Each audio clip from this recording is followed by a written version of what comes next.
आई फिक्र मत करो, पैसों का इंतजाम हो जाएगा, ठीक है? टेंशन कैसे ना लूं?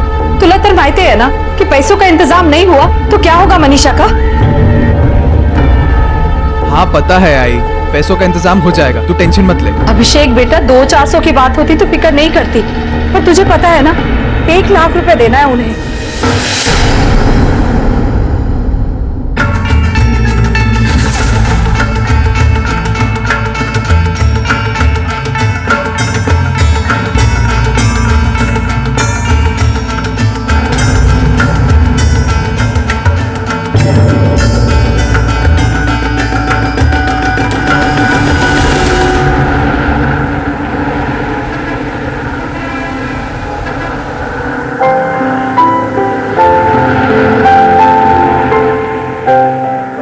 आईचा फोन होता।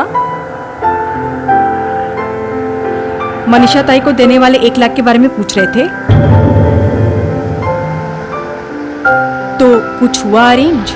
हुआ तो नहीं है, पर हो जाएगा, कोशिश चल रही है। 1 मिनट रुको।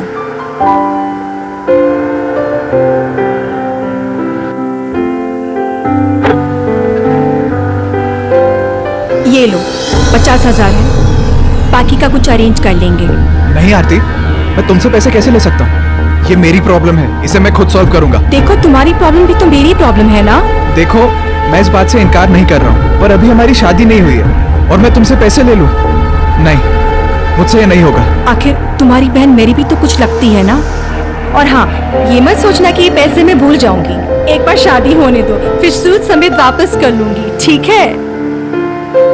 लो, रख लो पैसे।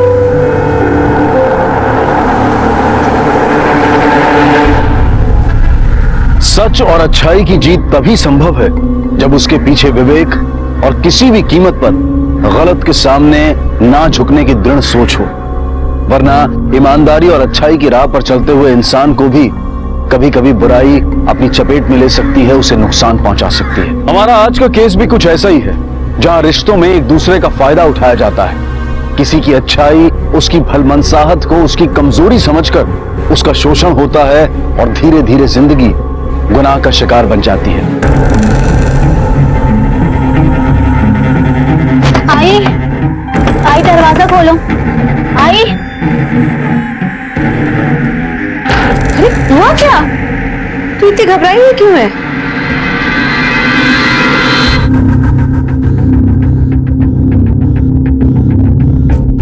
ताई, आपका जो ये देवर है ना राजन, हर रोज मेरा पीछा करता है।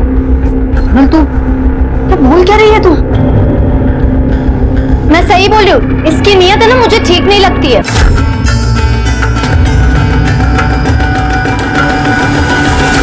सोनल, ये क्या बकवास कर रही है? भाऊ ये झूठ बोल रही है। मैं इसका क्यों पीछा करूंगा, बताइए आप। ओ, क्या लगा रखा है नाटक? हाँ, एक तो खुद की बेटी को संभाल नहीं सकते हो और मेरे भाई को बदनाम करने पे लगे हुए हो। ये ज्यादा नहीं हो रहा है?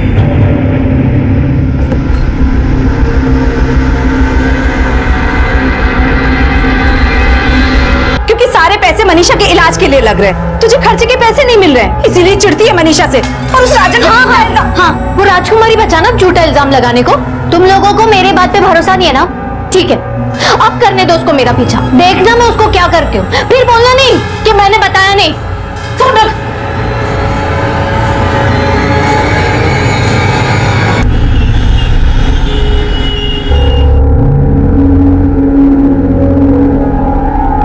क्या हुआ?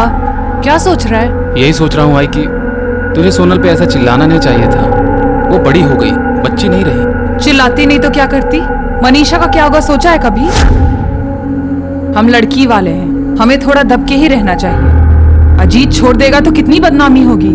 आई तू कौन सी दुनिया में जी रही है? अब जमाना बदल चुका है। जमाने के बारे में मुझे मत बता, सिर्फ खाना और पहनना बदला है, रीति रिवाज आज भी वैसे ही है। समाज में रहना है तो उसके कायदे कानून मानने ही पड़ेंगे, समझा तू?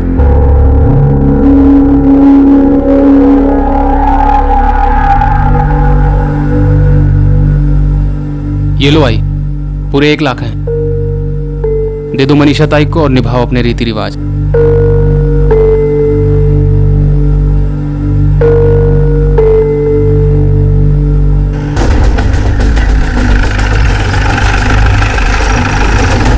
अभिषेक सुरवे?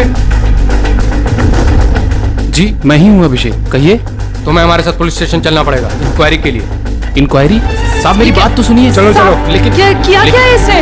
सुनो साहब, किया क्या मैंने? चलो क्या अंदर किया चलो। इसने? ऐसा मत करो। क्या किया साहब? सुनो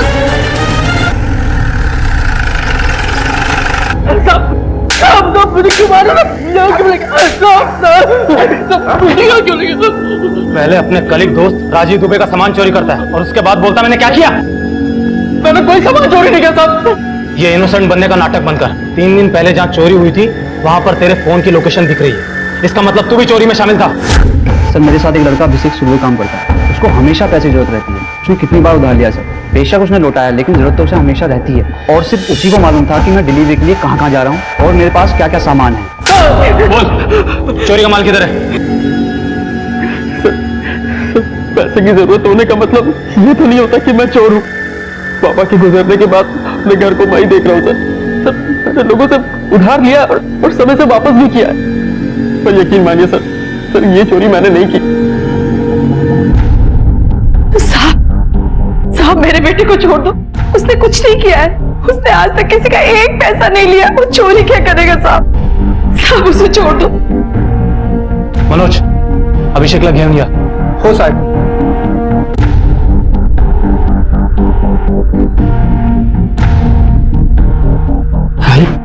अभिषेक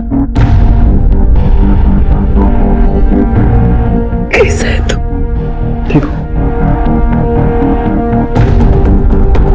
चल जा, लेकिन एक बात ध्यान रखना, इंक्वायरी अभी भी चल रही है और ये केस खत्म होने से पहले शहर से बाहर जाने की सोचना ही मत, समझा? ले जाइए अपने बेटे को। हो साहब, अच्छा खूब हमारे साथ। ठीक। चल।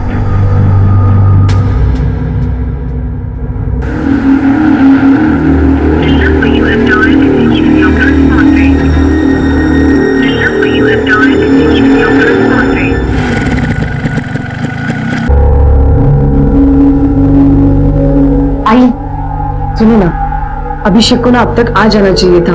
मुझे तो लगता है अब हमें पुलिस कंप्लेंट कर देनी चाहिए।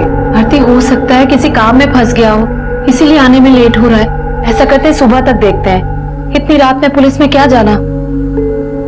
ठीक है, तुम्हें बोलता है तर मग राहू दे। आई मैं निकलती हूँ। हाँ अगर वो आ जाए तो मुझे प्लीज कॉल कर देना। हाँ सुनो, आईची काळजी घे। चल। अभिषेक भी ना, तो क्यों टेंशन ले रही है? दादा आ जाएंगे।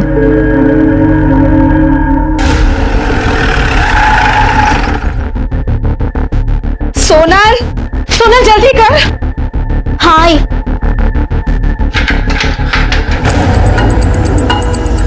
अभिषेक सुरवे यही रहता है? हाँ साहब, पर वो कल रात से लौटा नहीं है। हम दोनों थाने ही आ रहे थे रिपोर्ट लिखवाने के लिए। ठीक है, आप हमारे साथ पुलिस स्टेशन चलिए। बोलिए, कहाँ छुप के बैठा आपका बेटा? ऐसा क्यों पूछ रहे हैं साहब? क्या हुआ? मैं तो खुद आपके पास मदद के लिए आ रही थी। आपको ये नहीं पता कि आपका बेटा ऑफिस का डिलीवरी का सामान चुरा के भागा है, जिसमें 2 लैपटॉप और 2 महंगे मोबाइल फोन थे। चोरी? काहे बोलता है साहब? मेरा बेटा चोर नहीं है, बहुत ईमानदार है वो, बहुत मेहनती है वो। सर, ये लड़की। आइए, काहे से तुम कौन हो? आरती, मेरे बेटे अभिषेक की मंगेतर है साहब। तुम्हें तो पता ही होगा ना कि उसने चोरी क्यों और कैसे की। सर वो वैसा इंसान नहीं है। वो चोरी चकारी नहीं कर सकता। वो तो बेचारा पेट्रोल के पैसे बचाने के लिए भी कड़ी धूप में कितना पैदल चलता था। सर मुझे तो लगता है उसके साथ कुछ ना कुछ गलत हुआ है।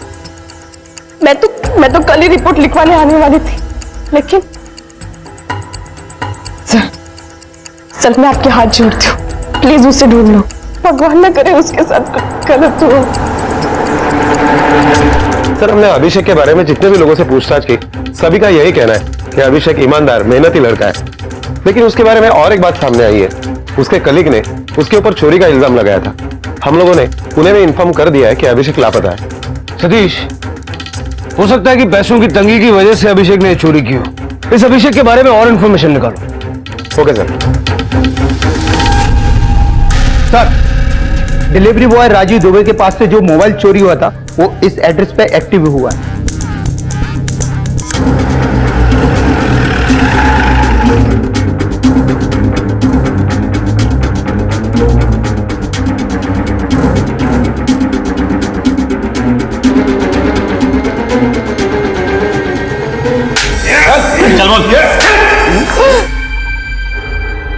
हाँ सर, मेरा सामान चोरी नहीं हुआ था, मैंने वो खुद चोर बाजार में बेचा था। अपना सामान तो चोरी करके बेचा ही, साथ में अभिषेक का सामान भी चोरी करके बेच दिया। बोल, अभिषेक और उसका सामान कहाँ है? सब मुझे जितना मालूम था मैंने आपको सच सच बता दिया सर। मुझे नहीं पता सर अभिषेक कहाँ है और उसका सामान कहाँ है सर। मैंने उसका सामान नहीं लूटा सर। सर, अभिषेक के ऊपर जो चोरी का इल्जाम लगाया गया था वो खारिज हो चुका है। उसका दोस्त राजीव ने उसके ऊपर झूठे आरोप लगाए थे। सतीश, ऐसा भी तो हो सकता है कि इस राजीव ने अभिषेक को गायब किया हो और जो सामान उसके पास था उसे बेच दिया हो। सर, इसके चांसेस बहुत कम है। क्यों? क्योंकि जिस वक्त अभिषेक गायब हुआ उस वक्त राजीव अपने गोरेगांव वाले ऑफिस में था, और अगर उसने अभिषेक को गायब किया है या उसका सामान लूटा है तो जरूर किसी और की मदद ली होगी। सर, अभी तक चोरी किए गए हुए मोबाइल एक्टिवेट नहीं हुए, ना ही वो लैपटॉप चोर बाजार में बेचने के लिए आया है। सतीश, जो सारे मोबाइल और लैपटॉप सर्वेलेंस पे डाल। Okay sir. सोनल, तूने चुराया ना वो 1 लाख रुपए जो अभिषेक ने मनीषा के इलाज के लिए दिए थे? शर्म नहीं आई तुझे? हाँ, बोल, क्यों चुराया तूने? आई क्या हो गया तुझे? ये क्या बोल रही है? 1 लाख तो क्या, मैंने कभी 1 रुपया नहीं उठाया किधर से। सब जानती हूँ मैं। हाँ, चुपचाप को पैसे दे दो, मतलब जान ले लूंगी मैं तेरी। लौटा दे वो पैसे। छोड़ दो ना, मैं छोड़ दो। अच्छा ही छोड़, क्या करता है? सुनो, अंदर जाओ। क्या करूं मैं? क्या करूं मैं? अगर इसने पैसे नहीं लिए तो पैसे गए कहाँ? अभिषेक भी पता नहीं कहाँ चला गया।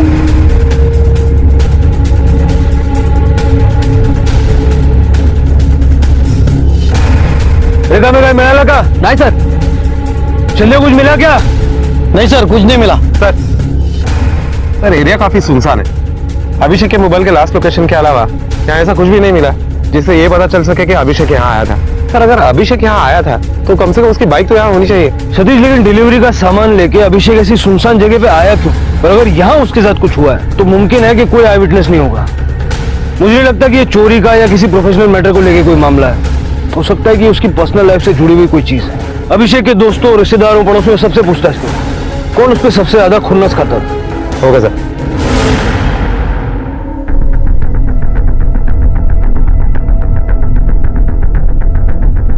समोरच्या घरात जो अभिषेक राहतो कैसा लड़का है वो? किसी के साथ कोई झगड़ा वगैरह है उसका? वो तो बहुत शरीफ लड़का है साहब, वो किसी से झगड़ा क्यों करेगा? उसको तो 24 घंटा अपनी फैमिली के बारे में सोचने की फुर्सत ही कहाँ है। उसके फैमिली मेंबर्स कैसे हैं? मेरा मतलब है उनके आपस में कोई मनमुटाव या अनबन? नहीं साहब, लेकिन हाँ साहब, बड़ी लड़की की जो शादी हो गई थी उसके पति के साथ कुछ तो लफड़ा हुआ है। बात पुलिस तक गई थी, लेकिन क्या मैटर हुआ वो मालूम नहीं। Thank you.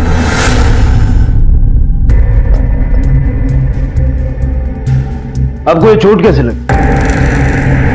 सीढ़ी से गिर गई थी साहब।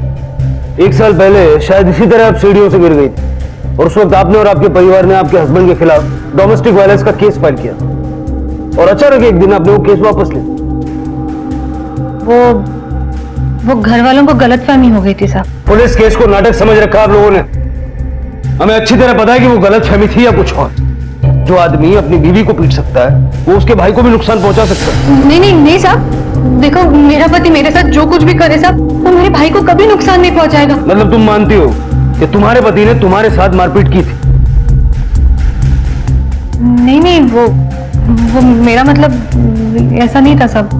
ठीक है, जा सकती हो।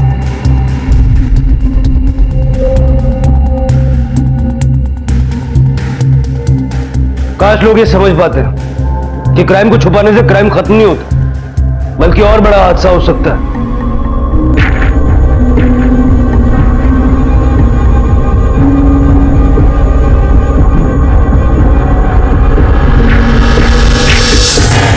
सर, इंक्वायरी में शरीफ और किसी के साथ कभी ऊंची आवाज में बात नहीं करने वाले अभिषेक के बारे में एक असलियत सामने आई है।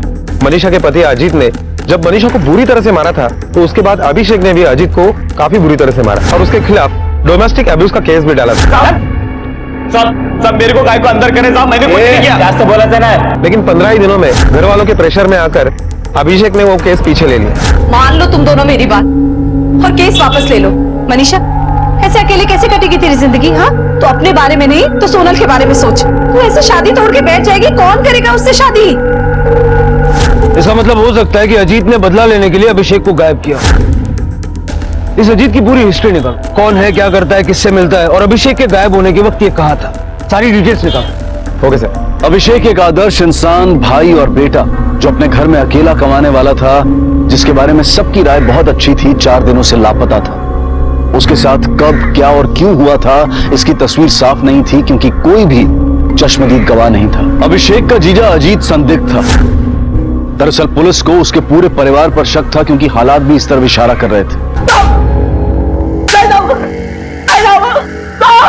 आई क्या ना सब मेरे को नहीं मालूम सब अभिषेक के साथ क्या हुआ। मेरे को ये भी नहीं पता उस दिन वो कहाँ गया और क्या कर रहा था। अच्छा, फिर 9 तारीख की दोपहर को 3 बजे तेरा और तेरे भाई का मोबाइल का लोकेशन बांद्रा कुर्ला कॉम्प्लेक्स का क्यों है? मैं बताता हूँ। अभिषेक ने तुझे जेल भिजवाया था और इस बात का बदला लेने के लिए तुम दोनों वहां गए थे। क्या किया अभिषेक के साथ? जिंदा या मार डाला? साहब मैंने अभिषेक के साथ कुछ नहीं किया साहब, आई शपथ। और उस तरफ तो हम दोनों भाइयों का अक्सर आना जाना लगा रहता है क्योंकि जिस फैक्ट्री में हम दोनों काम करते हैं उसका एक ऑफिस उधर भी है साहब। सर,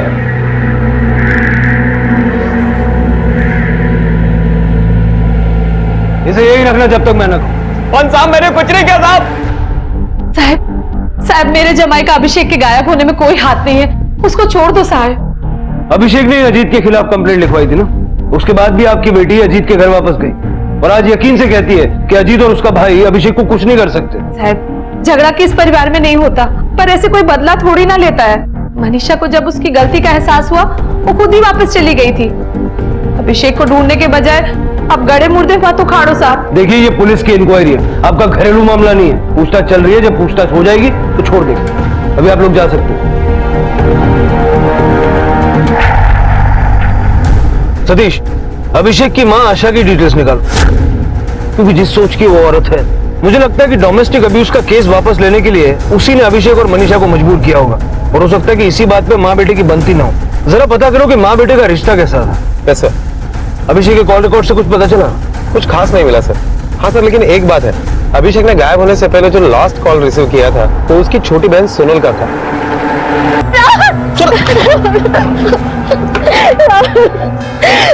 कौन था वो?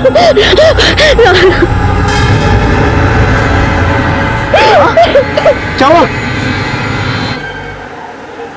मैंने कितनी कोशिश की कि सब कुछ ठीक हो जाए, पर देखना अजीत ने फिर से मारपीट कर मनीषा को घर से निकाल दिया क्योंकि हम उससे पैसे नहीं दे पा रहे।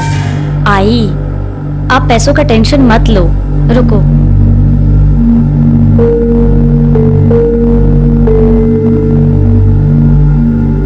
आई, ये लो, रख लो पैसे।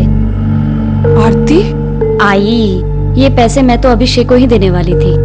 आप लोग मेरे भी तो कुछ लगते हो। तूने इतना हमारे बारे में सोचा, यही बहुत है। पर ये पैसे मैं नहीं ले सकती। मैं भी तो इस घर का हिस्सा बनने वाली हूँ और अभिषेक जब तक नहीं आता तब तक आप मेरी जिम्मेदारी हो। और उसे भी तो बुरा लगेगा कि उसके पीछे मैंने आप लोगों का ख्याल नहीं रखा। प्लीज आई, ये पैसे मनीषा ताई को दे दो, उन्हें इन पैसों की सबसे ज्यादा जरूरत है। मैं कितनी नसीबवान हूँ कि मुझे तेरी जैसी बहू मिली। बस अब मेरा बेटा भी सही सलामत घर आ जाए। आई, आ जाएगा, आप मत टेंशन लो।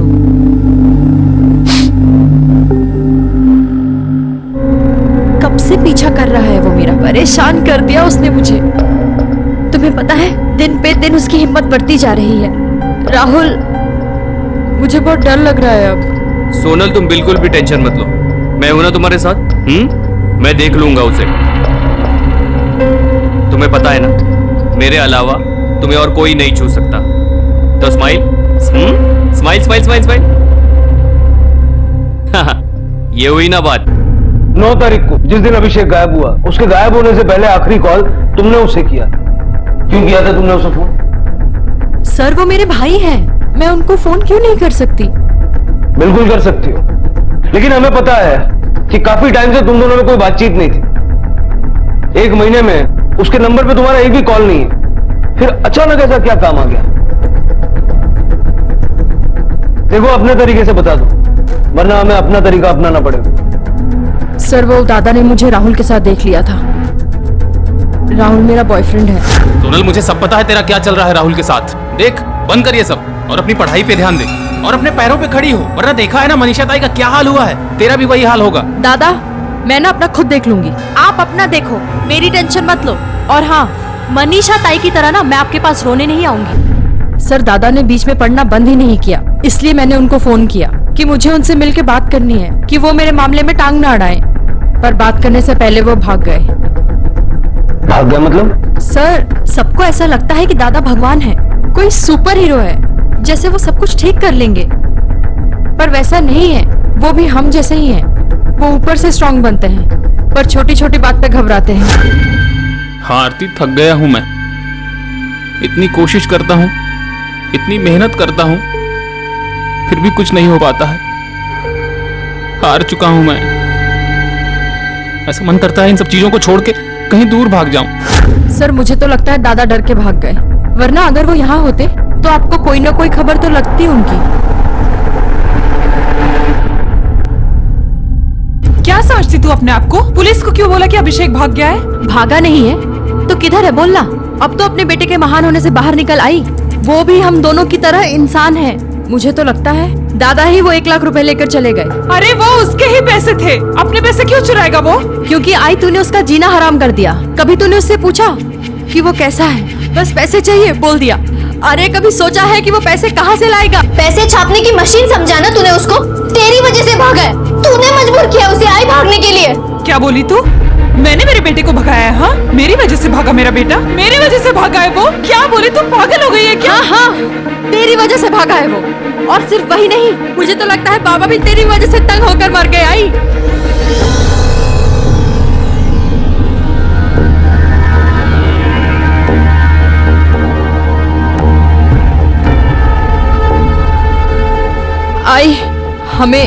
आई मुझे माफ कर दे, वो मैंने गुस्से में बस बोल दिया।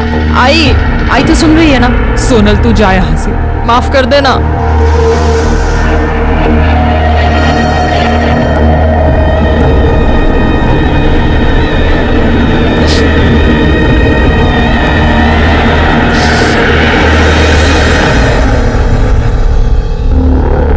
आरती, तुमने हमें ये कभी क्यों नहीं बताया कि अभिषेक अपनी घरवालों की जिम्मेदारियों से दुखी था और घर छोड़ के भागना चाहता? सर, वो तो दुख में आदमी ऐसी बातें बोल देता है, इसका मतलब ये नहीं है कि अभिषेक भागना चाहता था। मुझे यकीन है सर, अभिषेक कमजोर लोगों में से नहीं है जो भाग जाए। सर,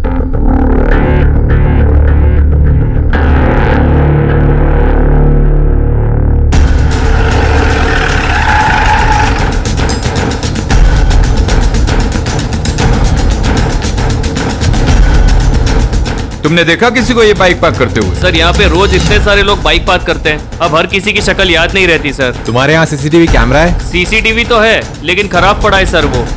ठीक है, जाओ। सतीश, अभी हमारे पास कोई तरीका नहीं है जिससे ये पता लगे कि ये बाइक यहाँ पर अभिषेक ने पार्क किया या किसी और ने। अगर अभिषेक भागा है तो उसे बाइक यहाँ पार्क करने की क्या जरूरत पड़ी? 90% चांसेस है कि ये काम किसी और ने किया है। जरा बाइक पे देखो, फिंगरप्रिंट्स मिलते क्या? हो सकता है हमारी उससे कुछ मदद हो जाए। Okay sir. अभिषेक को गायब हुए काफी वक्त बीत चुका था और बीतते वक्त के साथ पुलिस को उसके जिंदा मिलने के आसार भी कम लगने लगे थे।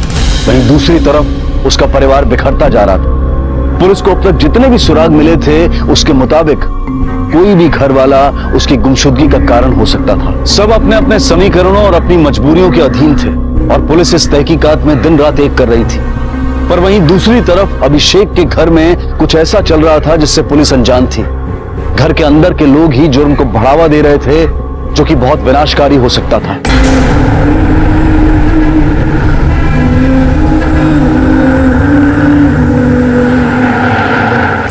सर, सोनल, मनीषा और उनकी मां, इन तीनों में से किसी की भी मोबाइल का लोकेशन अभिषेक के लास्ट लोकेशन से नहीं मैच कर रहा है। सर, बांद्रा कुर्ला कॉम्प्लेक्स में एक डेड बॉडी मिली है। बांद्रा कुर्ला कॉम्प्लेक्स?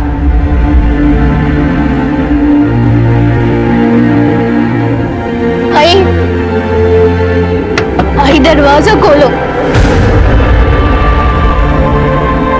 सोनल,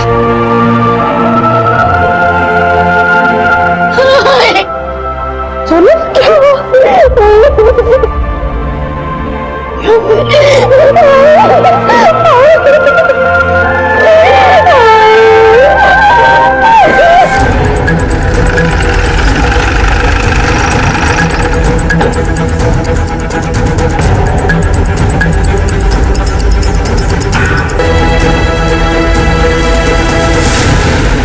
सतीश, 4 दिन पहले अभिषेक का लास्ट लोकेशन वहां था। उसकी बॉडी को देख के लगता है कि उसको मर के काफी दिन हो चुके हैं। सर मुझे तो लगता है कि ये अभिषेक की डेड बॉडी है। बॉडी को पोस्टमार्टम के लिए भेजो और अभिषेक की फैमिली को शिनाख्त के लिए बुलाओ। Okay sir.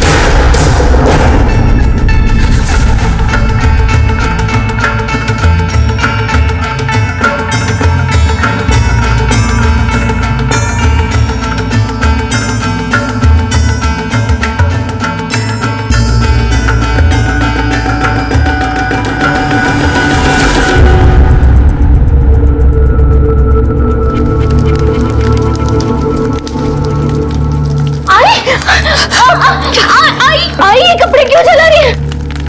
ये कपड़े पुलिस कंप्लेन में मेरी मदद करने वाले थे। आई कि मैं सच बोल रही हूँ आई कि राजन ने मेरा रेप किया है। चुप, एकदम चुप। ये बात तेरी जबान पे कभी आनी नहीं चाहिए। और भूल जा पुलिस।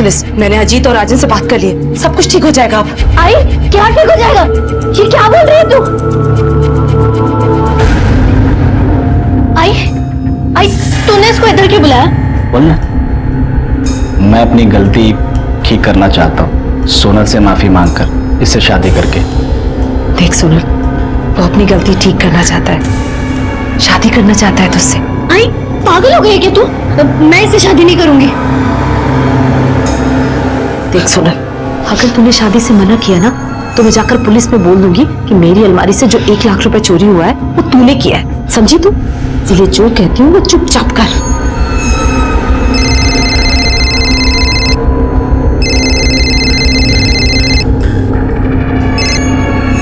हेलो,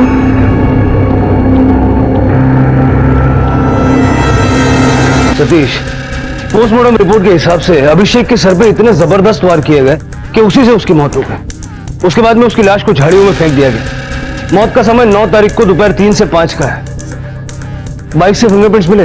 नहीं सर, हो सकता है कि जिसने खून किया वो पूरी प्लानिंग में आया हो, उसने ग्लव्स पहने थे और इसीलिए अभिषेक के फिंगरप्रिंट्स के अलावा किसी और के फिंगरप्रिंट्स नहीं मिले। मत रो आरती, होनी को कौन टाल सकता है? रो मत बेटा, रो मत। चुप हो जा आरती, चुप हो जा। आई रडू दे तिला, रो ले जितना रोना है आज के दिन, क्योंकि आज के बाद तुझे कभी रोना नहीं पड़ेगा। पनोती थी वो फैमिली तेरे लिए, उन लोग के साथ तू कभी खुश नहीं रह पाती। चुप कर, तुला क्या अक्ल है कि नहीं? अरे समय देख के तो बातें किया कर। आई अरे सच बोलने के लिए कौन सा टाइम देखा जाता है? बेकार में रो रही है ये। मुझे तो अच्छा लग रहा है कि वो मर गया, नहीं तो ये भी उन लोग के लिए करते करते मर जाती और किसी को फर्क भी नहीं पड़ता।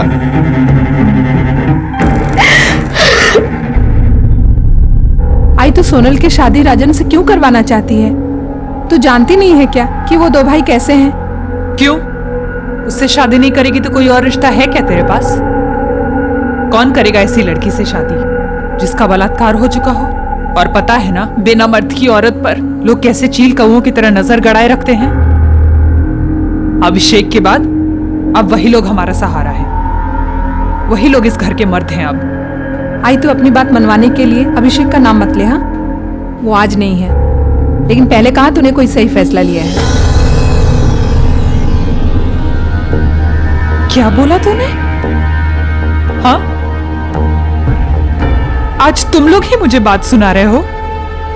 तुम लोग कह रहे हो कि मैंने तुम लोगों की जिंदगी बर्बाद की, बिना पति के 3 बच्चों को पाल के दिखाओ, फिर बोलना। 35 साल की थी मैं तब तेरे बाबा गुजर गए, उससे पहले कभी घर से बाहर भी नहीं निकली थी। खुद को संभालना, तुम तीनों को पालना कैसे किया मैंने ये मैं ही जानती हूँ। एक बात बता, अजीत को जेल भेज के तुझे क्या मिलेगा? और राजन को जेल भिजवाकर सोनल को उल्टा समाज में बदनामी ही होगी। हेलो राहुल, राहुल मुझे तुमसे मिलना है, कुछ जरूरी बात करनी है। सर, अभिषेक के पड़ोसियों से जब हमने पूछताछ की तो एक बात पता चली है कि उसके घर वाले सोनल की शादी अजीत के भाई राजन के साथ कर रहे हैं। बड़े ताज्जुब की बात, और सोनल का तो एक बॉयफ्रेंड है राहुल। सर, सोनल के घर वाले अजीत की असलियत के बारे में भी जानते हैं और उन लोगों की राजन के बारे में भी कोई राय अच्छी नहीं है। इसके बावजूद भी वो लोग सोनल की शादी राजन के साथ कर रहे हैं। सतीश, इस शादी की बैक स्टोरी कुछ और ही है, वरना बेटे की मौत के फौरन बाद शादी की बात कौन करता? अपना एक कांस्टेबल 24 घंटे सिविल कपड़ों में उनके घर की निगरानी पे लगा, उनकी हर मूवमेंट की छोटी से छोटी खबर मुझे चाहिए। Okay sir. क्या ये तुम क्या कह रही हो? और तुम्हें पता है, आई मेरी शादी जबरदस्ती राजन से करवाना चाहती है, ये जानते हुए भी कि उसने मेरा रेप किया। राहुल, मैं उससे शादी नहीं करना चाहती। राहुल, एक काम करते हैं, हम दोनों मंदिर में जाके शादी कर लेते हैं। आइए। सुनो, मेरी बात सुनो। मैं तुमसे शादी नहीं कर सकता। मेरे आई बाबा कभी नहीं मानेंगे। क्या? मुझसे प्यार करने से पहले तुमने अपने आई बाबा से पूछा था क्या? देखो सुनो, मैंने कहा ना, मैं तुमसे शादी नहीं कर सकता। एक रेप हुई लड़की को मेरे घर वाले कभी एक्सेप्ट नहीं करेंगे। राहुल, इसमें मेरी क्या गलती है? देखो, गलती किसी की भी हो, मुझे उससे कोई मतलब नहीं। तुम्हारा रेप हुआ है, ये जानने के बाद मैं तुमसे कभी शादी नहीं कर सकता।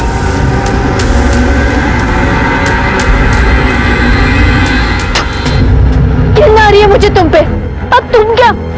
मैं तुमसे शादी नहीं करूंगी।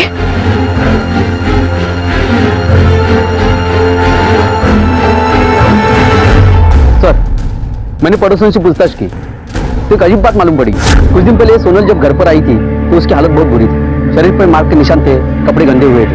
सर, उनको ऐसा देखकर लग रहा था कि उसके साथ कुछ गलत हुआ।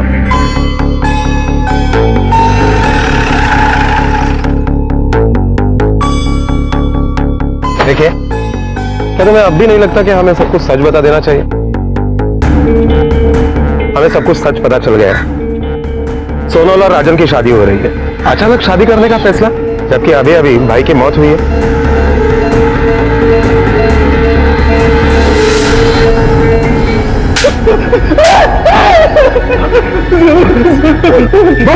बोलता साहब, वो सोनल है ना साहब, उसका रेप किया था मैं। सब वो मेरे को कुछ समझती नहीं थी, उसका वजह से कितना बदनामी हुआ हम लोग का पता है। सब वो अचित भाव को घरेलू हिंसा के अंदर भी करवाया था। और इसीलिए तूने अभिषेक को मरवा दिया?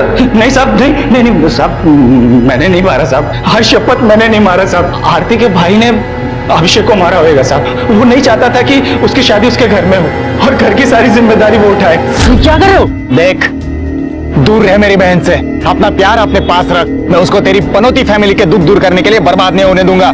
प्यार से समझा रहा हूँ, समझ जा, वरना तू सोच भी नहीं सकता मैं तेरा क्या हाल करूंगा। साहब, मैं बता दो साहब, मैंने नहीं मारा अभिषेक को साहब। साहब, मैं चाहता था कि उसकी शादी मेरी बहन के साथ ना हो, पर वो अभिषेक की वजह से नहीं साहब।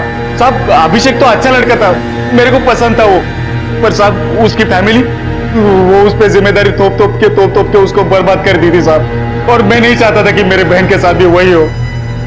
आई शपथ, मैंने नहीं मारा अभिषेक को।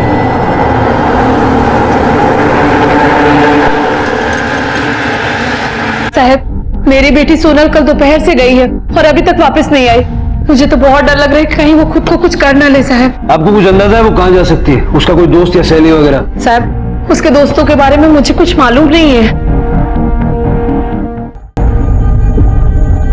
सर, सोनल का फोन अभी भी स्विच ऑफ ही आ रहा है। उसके कॉल रिकॉर्ड के मुताबिक उसने आखिरी फोन अपने बॉयफ्रेंड राहुल को किया था, तभी से सोनल गायब। सर, मेरे को नहीं मालूम वो कहाँ गई। उसने तुझे फोन किया था, क्या बोली वो फोन पे तुझसे? मिली थी तुझसे? हाँ सर, वो मुझसे मिलने आई थी और शादी करने के लिए प्रेशर दे रही थी। पर सर, उसका रेप हुआ ये सुनने के बाद मैं उससे कैसे शादी कर सकता था? तुझे कैसे पता चला उसका रेप हुआ है? सर, वो मुझसे खुद बोली थी कि हम लोग शादी कर लेते। मैंने मना कर दिया और वो वहां से चली गई। सर, उसके बाद मुझे नहीं मालूम कि वो कहाँ गई। हेलो, हाँ,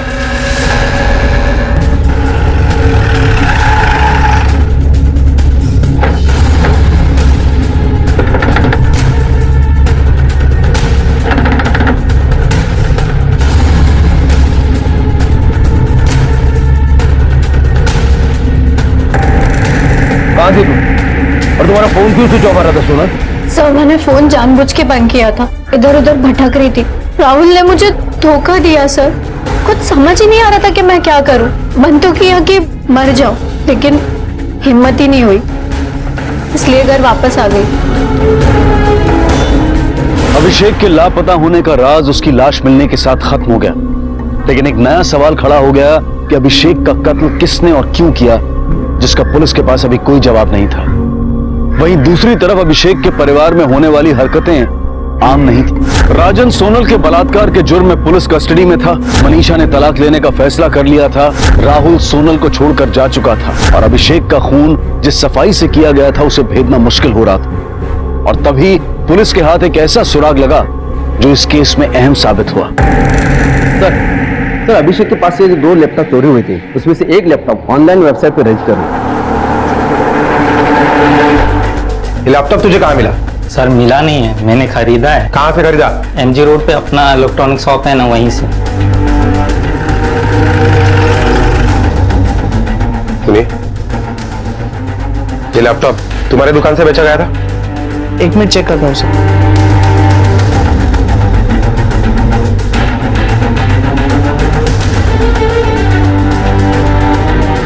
हाँ साहब, ये लैपटॉप हमारी दुकान से लिया गया है। जिस दिन ये लैपटॉप तुम्हारे दुकान से बेचा गया उस दिन के CCTV फुटेज मुझे चाहिए।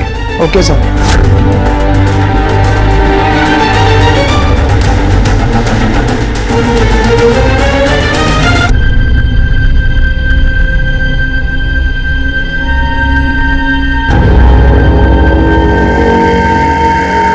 सर, सोनल ने मुझे बताया था कि अभिषेक को एक बार चोरी के इल्जाम में पुलिस उठा के लेके गई थी। मेरे घर वालों ने भी मुझे पैसा देना बंद कर दिए थे और सट्टेबाजी में भी मैं बहुत पैसे हार गया था। तभी मेरे को आइडिया आया। मैंने सोचा कि अभिषेक महंगे मोबाइल्स और लैपटॉप डिलीवर करता है। अगर मैं उसे लूट कर कहीं गायब कर दूं तो सारा इल्जाम उसी पर आ जाएगा। पुलिस भी यही सोचेगी कि अभिषेक सामान लेकर कहीं भाग गया और मैं उस सामान से अपना कर्जा चुका दूंगा। फिर सर, मैंने सोनल से कहा कि अभिषेक को फोन लगाकर मिलने की बात करो, हम आपस में मिलकर मामले को सुलझा देंगे। फिर मैंने ही कुछ देर बाद सोनल से फोन करके कहा कि मुझे कुछ जरूरी काम आ गया है, इसलिए हम आज मिल नहीं सकते। मैंने अपना फोन स्विच ऑफ करके उससे अकेले मिलने चला गया। अभिषेक भाई, अभिषेक भाई,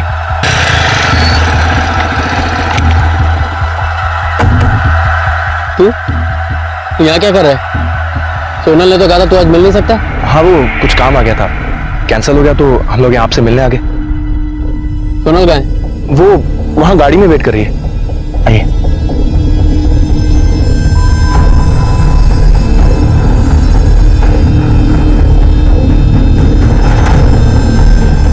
सर, मैं उसे वहां लेकर गया और उसके सर पे लोहे की रॉड मारी।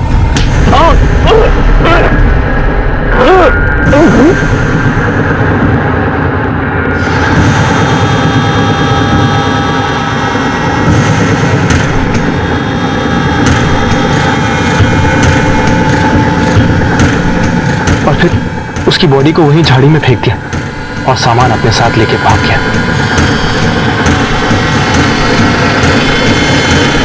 फिर मैंने उसकी बाइक वहां पार्किंग में लगाई। तुम्हारी ऐसी वाहियात वजह से एक मासूम इंसान की जान गई। पैसों की जरूरत अभिषेक को तुमसे कहीं ज्यादा थी, लेकिन उसने तुम्हारी तरह गलत रास्ता नहीं चुना। अपने परिवार के प्रति रक्षात्मक होना सही है, लेकिन किसी गलत चीज को सही मानकर उसे बढ़ावा देना जुर्म को न्योता देने जैसा है। और यही हो रहा था आशा की तमाम कोशिशों में, जिसकी वजह से अभिषेक पिसता रहा। एक बेहतर और संपन्न जिंदगी के सपने देखने में कोई बुराई नहीं है, लेकिन उसकी नींव अपनी मेहनत और काबिलियत पर खड़ी होनी चाहिए, वरना लोग फायदा उठाने से नहीं चूकेंगे, जो कि सोनल के साथ हुआ। किसी के प्यार में उसकी मदद करना गलत नहीं है, लेकिन उसे सही सलाह देना भी बहुत जरूरी है, जो कि आरती ने नहीं किया। राजन को सोनल के बलात्कार और राहुल को अभिषेक के कत्ल और चोरी के लिए गिरफ्तार किया गया है। दोनों इस वक्त जुडिशियल कस्टडी में हैं और पुलिस चार्जशीट फाइल करने की तैयारी कर रही है। अपनों के लिए प्यार की जिम्मेदारी निभाना सिर्फ उनकी हर बात को मानना नहीं होता है, बल्कि सच का साथ देकर उन्हें सही और गलत का फर्क समझाना भी जरूरी होता है। इसी विचार के साथ अब मैं अनूप सोनी आपसे विदा लेता हूं। फिर मुलाकात होगी अगले एपिसोड में एक और चौंका देने वाले केस के साथ। तब तक अपना और अपने परिवार का ख्याल रखें और देखते रहें क्राइम पेट्रोल डायल 100। सबक एक को सीख हम सबको। जय हिंद।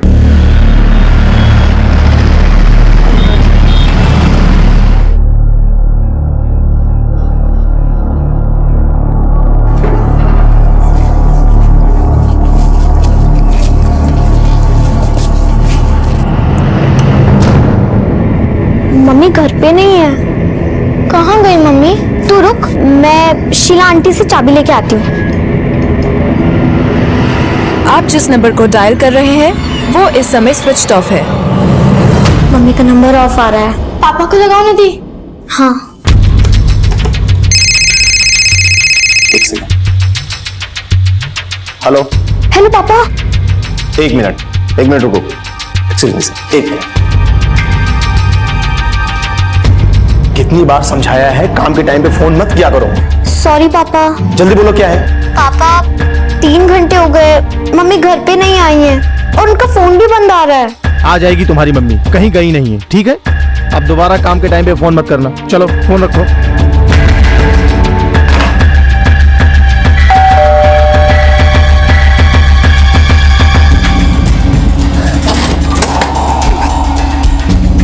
मीरा, एक गिलास पानी देना। भत्ता रानी, मेरी टांगें तो टूट गई। तेरी माँ किधर गई? दादी वो जब से हम स्कूल से आए मम्मी घर पे नहीं है। जा तू मेरे लिए पानी लेके आ जा।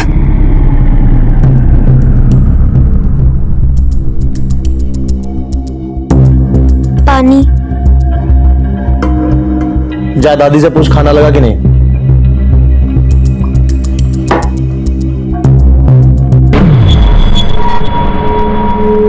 रिश्ते अजीब होते हैं। जब से इंसानी दुनिया अस्तित्व में आई है तब से न जाने कितने लेखक, कवि, दार्शनिक और मनोवैज्ञानिक रिश्तों के रहस्य को सुलझाने में लगे हैं। लेकिन हर रिश्ते की अपनी एक कहानी, हर एक का अपना सच, अपना रहस्य। जयपुर के एक परिवार के बच्चे परेशान थे। उनकी माँ जो अक्सर घर पर रहा करती थी गायब थी, लेकिन इस बात की ना तो उनके पिता को कोई परवाह थी और ना ही बच्चियों की दादी को। बच्चियां छोटी थी, वो करती भी तो क्या करती, पर आखिर में उन्होंने अपनी नानी को फोन किया। साहब, ये मेरी बेटी मनोरमा है। मेरी नातिन ने मुझे फोन करके बताया कि उसकी मम्मी दोपहर से घर नहीं लौटी। उसका फोन भी बंद आ रहा है, पता नहीं कहाँ चली गई। मेरे दामाद को तो इतनी भी फिक्र नहीं है कि वो थाने में आकर रिपोर्ट भी लिखवा दे। क्यों? आपकी बेटी और आपके दामाद के बीच कोई प्रॉब्लम? मेरा दामाद उसको बहुत परेशान करता है साहब, बहुत बेइज्जती करता है उसकी। उस बुढ़िया की हिम्मत कैसे हुई मुझ पर इतना घटिया इल्जाम लगाने की? मेरी बेटियों का दिमाग खराब करती है औरत। कल मुई मेरी बहू माँ के पेट से झूठ बोलना सीख के आई है। पर यह बात तो सच है कि आपकी बहू घर नहीं लौटी। आपने आकर शिकायत दर्ज करवाई ना इन्होंने। मैं बताता हूं सर, कहां गई है वो। हीरोइन बनने के चक्कर में भागी है और ये पहली बार नहीं हुआ है, इसके पहले भी भाग चुकी है, बेटियों के पैदा होने से पहले।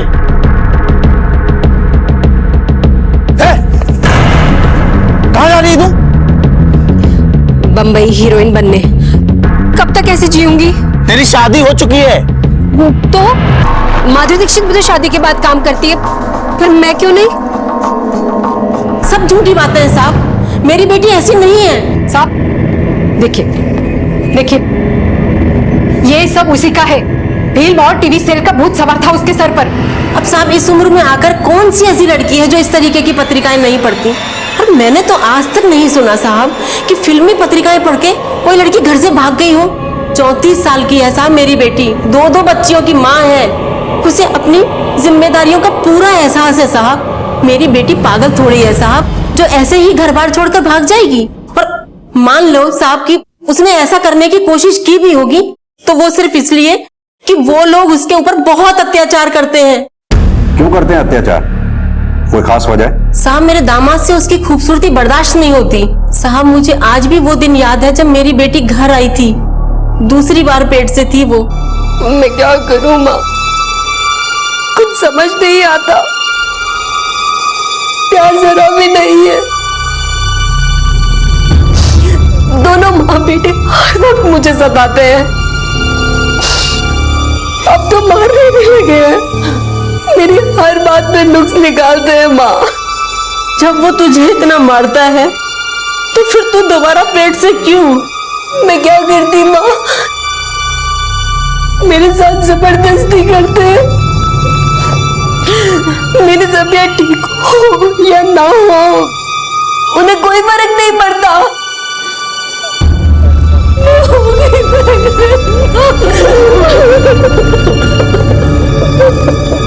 अरे पत्नी है वो, पति को सुख देना उसकी जिम्मेदारी है। सर बलात्कारी तो है ऐसा शारीरिक संबंध। देख लीजिए साहब, माँ की ऐसी सोच तो बेटी कैसी होगी? दिन भर टीवी टीवी टीवी के सामने बैठे रहते हैं, कभी ये पिक्चर कभी वो पिक्चर। साहब मैं आपको बताती हूँ, एक दिन हमारे शहर में शूटिंग चल रही थी और ये महारानी घर का सारा काम धाम छोड़कर चली गई शूटिंग देखने। शूटिंग ही तो देखने के लिए गई थी। अरे गुनाह समझते क्या आपने? आप लोगों की तू मैं कोई दिलचस्पी नहीं है हमारी। हमारा काम हम पे छोड़ दीजिए। लता लेके जाओ इन्हें। चलो चलो चलो।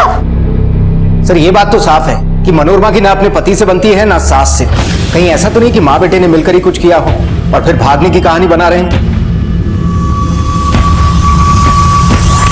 अंकल मम्मी हमें छोड़ के कभी नहीं जा सकती हैं। बेटा आप इतने यकीन के साथ कैसे कह सकते हो? अंकल क्योंकि वो दुनिया की बेस्ट मम्मा है। अच्छा तो अब आप बच्चों की बात पे भरोसा करेंगे? इतना दिमाग होता ही नहीं? अपनी माँ की नौटंकी को समझ पाने की समझ होती है इनमें? साहब वो कल हुई पिक्चर की इतनी दीवानी अपने बच्चों का नाम करिश्मा करीना रखने वाली थी। देखिए साहब मैं तो कहती हूँ आप अपने कुछ लोगों को मुंबई भेज दो, देखना वही पड़ी मिलेगी हीरोइन बनने के चक्कर में। हाँ सर मनोरमा अपने साथ एक भी कपड़ा लेकर नहीं गई, उसकी अलमारी से पर्स मिला।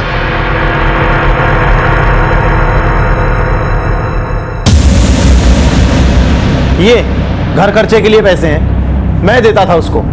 अजीब बात नहीं है, आपकी बीवी मनोरमा घर छोड़ के गई और पैसे नहीं लेके गई। लगता है आप दोनों कुछ छुपा रहे हैं हमसे, लेकिन हमें सच पता करने में ज्यादा देर नहीं लगेगी।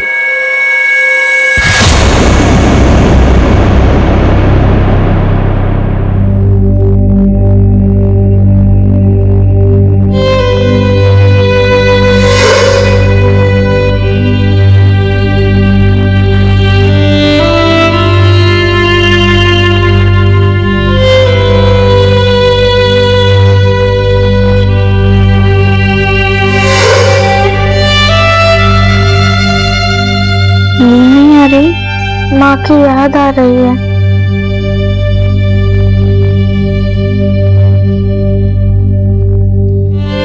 दीदी क्या पापा ने सच में कुछ किया होगा मम्मी को? अरे मनोरमा की सास तो झूठ बोल रही है सर। मनोरमा तो अपनी बेटियों को कलेजे से लगा के रखती थी। मनोरमा अगर अपनी बेटियों के लिए कुछ करती तो उसका पति हमेशा लड़ने को तैयार। सर मनोरमा के पड़ोसियों की बातों से ये तो साफ है कि सतीश बहुत ही शॉर्ट टेम्पर्ड है। पति पत्नी में अक्सर झगड़ा हुआ करता था।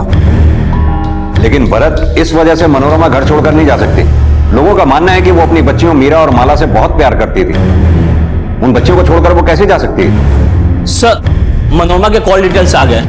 मैंने चेक किया, मनोरमा के कॉल रिकॉर्ड्स में किसी भी अननोन नंबर पे कोई कॉल नहीं है पिछले 2-3 हफ्ते में। अगर मनोरमा हीरोइन बनने गई है तो उसने मुंबई में किसी न किसी से तो कांटेक्ट किया होता। उसके फोन रिकॉर्ड्स में मुंबई का कोई नंबर नहीं है। नहीं सर।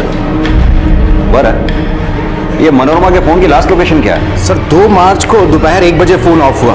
तब फोन की लोकेशन थी शिवनगर। सर यहीं पर तो सतीश का ऑफिस है। बोल, सच सच बोलो। अरे साहब आप लोग क्यों मेरे पीछे पड़े हैं? मैंने कितनी बार कहा कि 2 तारीख को ऑफिस जाने से पहले आखिरी बार मैं अपनी बीवी से मिला। उसके बाद ना मेरी उससे कोई फोन पे बात हुई और ना ही मैं उससे मिला हूं। तो फिर मनोरमा के फोन की लास्ट लोकेशन तेरे ऑफिस के पास कैसे थी? साहब उस एरिया में सिर्फ मेरा ही ऑफिस थोड़ी है, कहीं होगी किसी से मिलने। तुम और तुम्हारा बेटा क्या कांड किया है तुम दोनों ने मिलकर? ये बता दो वरना इधर तुम पिटोगी और उधर वो। माता रानी की कसम साहब वो कहाँ भाग गई कल में हमें नहीं पता साहब। घर में थी तभी मुसीबत और भाग गई तभी आफत। पता नहीं साहब हमें सब। तू इतने यकीन के साथ कैसे कह सकता है कि मनोरमा भाग गई? ना वो पैसे लेके गई, ना वो कपड़े लेके गई, ना किसी ने उसको बस स्टैंड पे देखा, ना ही रेलवे स्टेशन पे देखा और ना ही उसने कोई टैक्सी हायर की। वो चालाक औरत है, पूरी प्लानिंग के साथ भागी है वो। हमें तो सारी प्लानिंग तेरी लगती है।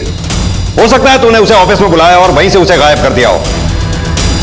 सैनी सर इसकी तब तक खातिरदारी करो जब तक ये सच ना बोले। सर अरे साहब यकीन करो हमारा। अरे ये सतीश और सरस्वती के फोन रिकॉर्ड्स निकलवाओ। पता करो पिछले 1 महीने में इन्होंने किस किस से बातें की। मुझे नहीं लगता ये सिर्फ एक मिसिंग केस है, जरूर इसके पीछे कोई साजिश है। एक तरफ पुलिस को शक होने लगा था कि जो नजर आ रहा है इस केस में सच उतना ही नहीं है। सच की बहुत सी परतें अभी खुलनी बाकी थी। बहुत सारे राज छिपे थे मनोरमा के गायब होने में। मनोरमा और उसके पति का रिश्ता एक ऐसी अनबुझ पहेली बन चुका था जिसे पुलिस सुलझा ही नहीं पा रही थी। सर, ये रही मनोरमा की सास सरस्वती और पति सतीश के फोन की लोकेशन डिटेल्स। तीनों का फोन 2 मार्च को दोपहर 1 से 2 बजे के बीच सतीश के ऑफिस के आसपास ही था। उसके बाद 2 बजे मनोरमा का फोन ऑफ हुआ और उसके बाद में सरस्वती और सतीश के फोन की लोकेशन शिवनगर से जनता नगर की तरफ शिफ्ट हुई। भरत, कहीं ऐसा तो नहीं इन्होंने मनोरमा को सतीश के ऑफिस में बुलाकर उसके साथ कुछ किया हो और फिर उसकी लाश को जनता नगर के पास कहीं छुपा दिया हो? हेलो, क्या? ठीक है, हम आते हैं। सर, सरस्वती का फोन था। मीरा और माला दोनों गायब हैं। साहब, स्कूल 1 बजे छूटता है, दोनों 1:30 बजे तक घर आ जाती है। अब 4 बज गए। मैं स्कूल होकर भी आई, चौकीदार बोला कि वो दोनों 1:15 बजे वहां से निकली है। सर, निर्माण नगर थाने से ये फैक्स आया है। वहां पे सतीश और सरस्वती के खिलाफ प्रॉपर्टी की जालसाजी का केस दर्ज हुआ है और वारंट भी इशू हुआ है। सर, यही वो आदमी जो अपने गुंडे लेकर आया और हमारा सामान बाहर फेंकने लगा। मार करो सबको, फ्लैट्स पे कब्जा करके बैठे। निकालो, जल्दी भगाओ। देखो, अगर तुमने अपने आदमियों को नहीं रोका ना तो हम लोग पुलिस के पास जाएंगे। चोर पुलिस को बुलाने की बात कर रहे हैं? तुझे थाने चलना है ना? वाह, हो रही मेरी गाड़ी, चला। वाह, ये लोग झूठ बोल रहे हैं साहब। ये सभी फ्लैट्स मेरे नाम से रजिस्टर्ड है। मैं दुबई में रहता हूँ। यहाँ इन्वेस्टमेंट के लिए 4 फ्लैट्स मैंने खरीद लिए थे और ये लोग उसमें घुसकर बैठे। हम लोग क्या चोर करते हैं? खून पसीने की कमाई से खरीदे हमने वो फ्लैट। देखिए, शांत हो जाइए।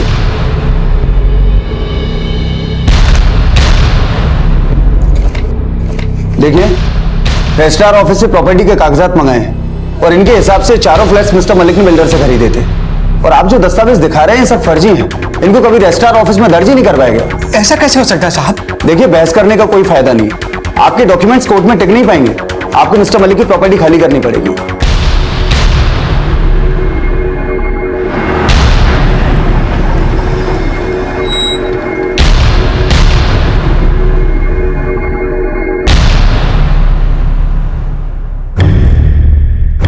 हे भगवान, शनि का फेरा पड़ गया क्या?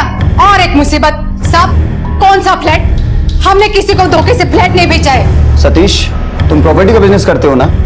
और गायत्री हाउसिंग सोसाइटी के फ्लैट बेचने का काम भी तुम करते थे। हाँ साहब, करता हूँ, लेकिन हमने धोखे से किसी को फ्लैट नहीं बेचा है। देखिए साहब, मेरा बेटा 12 साल से इस लाइन में काम करता है। आज तक किसी ने उंगली तक नहीं उठाई इसकी तरफ। ये सब उस कन्वोई का काम है। हाँ। इल्जाम लगा रहे हैं साहब वो मेरी बेटी पर। चौका चूल्हे से बाहर तो उसे कभी निकलने नहीं दिया। वो प्रॉपर्टी के इस कारोबार को कहाँ समझेगी? अगर जलसा जी आपकी बहू ने की है तो डॉक्यूमेंट्स पर आप दोनों के साइन क्यों है? ये सब उसने धोखाधड़ी से किया है। 2 मार्च को 1 से 2 बजे के बीच मनोरमा के फोन की लास्ट लोकेशन थी सतीश के ऑफिस का एरिया। उसी दौरान सतीश और उसकी मां सरस्वती भी वहीं थे, जिसके बाद दोनों मां बेटे जनता नगर गए। और सर, उससे ठीक एक दिन पहले यानी 1 मार्च को सतीश और उसकी मां के नाम से मिस्टर मलिक के फ्लैट्स 4 अलग अलग फैमिलीज को बेचे गए, फर्जी कागजात बनाकर। सर, 2 मार्च को मनोरमा गायब हुई और 15 मार्च को बेटियां। कहीं ऐसा तो नहीं 1 मार्च को सतीश ने जो फ्रॉड किया था उसकी भनक मनोरमा को लग गई हो और अगले ही दिन 2 मार्च को मनोरमा ने सतीश के ऑफिस जाकर सतीश और उसकी मां सरस्वती से बहस की हो, जिसके बाद पकड़े जाने के डर से सतीश और उसकी मां सरस्वती ने मनोरमा के साथ कुछ कर दिया हो। उसके बाद में दोनों बेटियों को मालूम हो गया हो कि उनकी मां के साथ में क्या हुआ, तो उन्होंने दोनों बेटियों को गायब कर दिया। लेकिन सर, सतीश और सरस्वती तो इस बात से ही इनकार कर रहे हैं कि उन्होंने किसी के साथ में धोखाधड़ी की है। एक तरीका है हमारे पास ये पता करने का कि फ्लैट्स बेचे किसने। चलो। अरे साहब, रोज रोज क्यों पुलिस स्टेशन लेकर आते हैं? कितनी बार कहूं, हमने कुछ नहीं किया है साहब।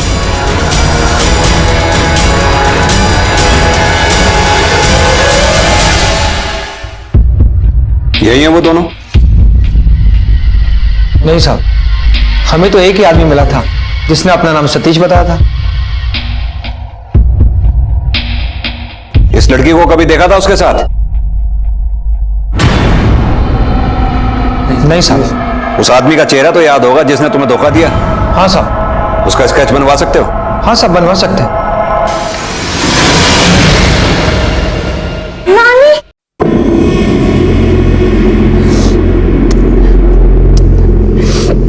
कहाँ चली गई थी तुम दोनों?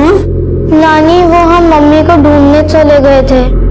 पापा और दादी ने मम्मी का सामान बाहर फेंक दिया था और दादी कह रही थी कि वो हमारे लिए नई मम्मी लाएंगी? नई मम्मी? बेटा आप लोगों ने देखा है नई मम्मी को? नहीं अंकल। ठीक है श्यामा जी, बच्चों को आप ले जा सकती हैं।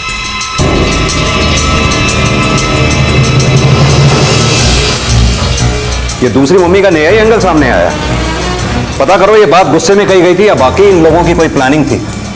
और सतीश और सरस्वती के फोन रिकॉर्ड्स और फोन की लास्ट लोकेशन दोबारा से चेक करो, हो सकता है हमारी नजर से कुछ चूक गया हो।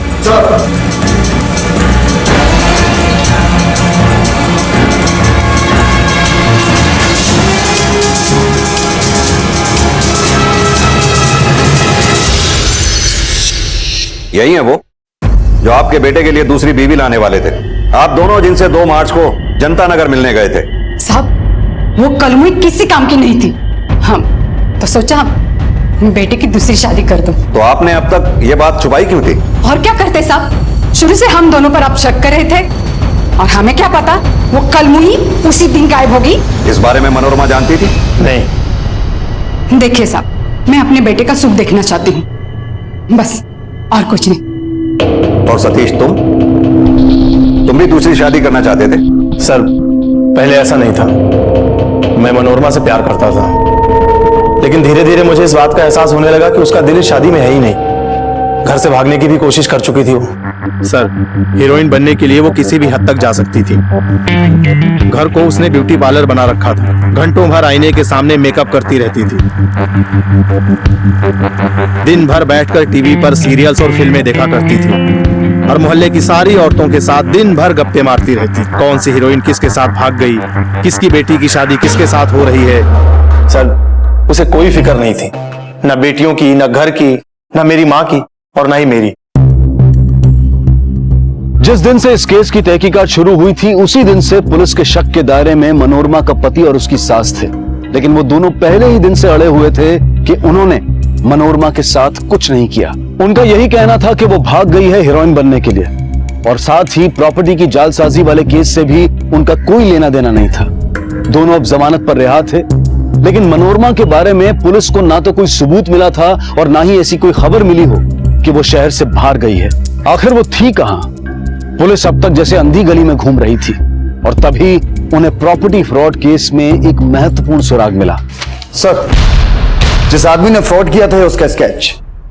सर इसका नाम नरपत है, ये सतीश के ऑफिस में ही काम किया करता था, उसका असिस्टेंट था। 1.5 महीने पहले इसने नौकरी छोड़ दी अपना काम शुरू करने के लिए, लेकिन इसके कॉल रिकॉर्ड से एक बात और सामने आई है। क्या? ये देखिए सर, 4 फरवरी से 1 मार्च के बीच में इसने सतीश के घर लैंडलाइन पर कई कॉल किए हैं, ज्यादातर कॉल्स दिन में किए गए। तुमने कहा 4 फरवरी से 1 मार्च तक सतीश के घर लैंडलाइन पे फोन करता रहा है, और 2 मार्च को ही मनोरमा गायब हुई। कहीं ऐसा तो नहीं नरपत और मनोरमा दोनों मिले हुए थे? गौरव तुम इस नरपत के बारे में पता करो, तब तक हम सरस्वती और सतीश से नरपत के बारे में बात करते हैं। सर क्या नरपत हमारे घर पे फोन करता था? वही तो हम भी जानना चाहते हैं। कलमुई कमीनी नौकर के साथ लाइन में टक्का और हमें फंसा कर भाग गई। कुछ भी बकवास मत करो माँ। देखिए सर, ये सच है कि हम दोनों उसको पसंद नहीं करते थे, लेकिन इसका मतलब ये नहीं है कि हम उस पर कुछ भी इल्जाम लगाएं, कीचड़ उछालें। खूबसूरत थी वो, हजारों लोग उस पर जान छिड़कते थे, इसमें उसका क्या कसूर? इतने साल हमारी शादी चल सकी इसलिए भी क्योंकि उसने अपने पास किसी को फटकने भी नहीं दिया। सर नरपत का ट्रेल मिल गया सर। चूंकि मनोरमा ट्रेन, बस या टैक्सी से कहीं नहीं गई थी, इसलिए मैंने आसपास के सारे टोल नाकों की सीसीटीवी फुटेज चेक किए, और ये देखिए सर, 2 मार्च को करीब 2:30 बजे नेशनल हाईवे 12 तक नरपत के साथ ये औरत थी। कहां तक ट्रेल कर पाए इसको? सर कार किराए पर ली थी जिसमें जीपीएस ट्रैकर लगा हुआ था, जिससे उनका रूट ट्रेस हो गया। उस रात ये मोहाना के एक होटल में रुके थे, और अगले दिन यानी 3 मार्च को इन्होंने रेलवे स्टेशन के पास एक पॉइंट पर गाड़ी छोड़ दी। इसके बाद पता नहीं चल पाया सर। अब या तो इससे आगे ये दोनों कार बदलकर चले गए या ट्रेन से कहीं चले गए। अब आगे की कड़ियां हमें मोहाना जाकर ही मिलेंगी।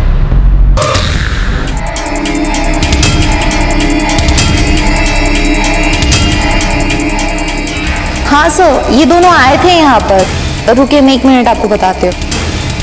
सर ये 2 मार्च की रात को यहाँ पर आए थे। यहाँ से कहाँ गए कुछ पता है आपको? No sir. हाँ भरत बोलो। सर कार मिल गई है, रेलवे स्टेशन की पार्किंग में खड़ी है। कुछ पता चला ट्रेन से वो कहाँ गए? सर वो लोग ट्रेन से तो कहीं नहीं गए, क्योंकि ना तो सीसीटीवी फुटेज में नजर आए और ना ही उन्होंने कोई टिकट खरीदे। ठीक है, यहां से सर 2 किलोमीटर दूर पटरी पर सर वहां एक लाश मिली है। न जाने कैसी पत्थर दिल माँ मिली है इन्हें, छोड़कर भाग गई। रूप की रानी समझती थी खुद को, उसको बच्चों की क्या परवाह। क्या कह रही है? बच्चियों को क्या सुना रही है? आप लोग भी किसी बच्चे की मां है। इन बातों से बच्चों पर क्या असर पड़ता है पता है आपको? चलो बेटा, इन लोगों की बातों का बुरा नहीं मानते। इन लोगों को दूसरों को दुख तकलीफ में देखकर बहुत खुशी मिलती है। तुम लोग अपनी पढ़ाई करो बस, ठीक है? चल, लाश तो सड़ चुकी है, करीब 2 हफ्ते पुरानी लगती है। मनोरमा भी यही थी नरपत के साथ इसी दौरान, कहीं उसी की बॉडी तो नहीं?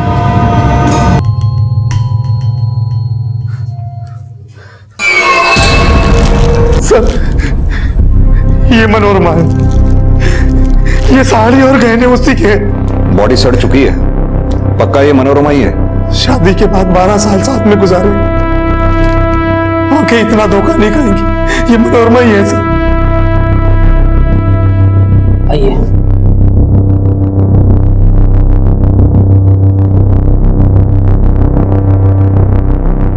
सर कहीं ऐसा तो नहीं कि मनोरमा ने सुसाइड किया हो सकता है, यह भी हो सकता है कि नरपत ने इसके साथ मिलकर फ्रॉड तो कर लिया, बाद में इसे मारकर सारा माल हड़प लिया हो। लेकिन सवाल यह है कि नरपत मोहाना के बाद गया कहां? एक काम करो, मोहाना के आसपास जहां जहां भी गाड़ियां किराए पे मिलती हैं वहां वहां पता करो। सर,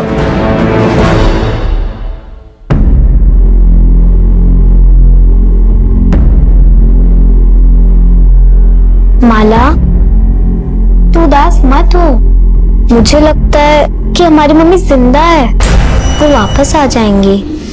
सच में दीदी? हाँ। आओ, आ जाओ।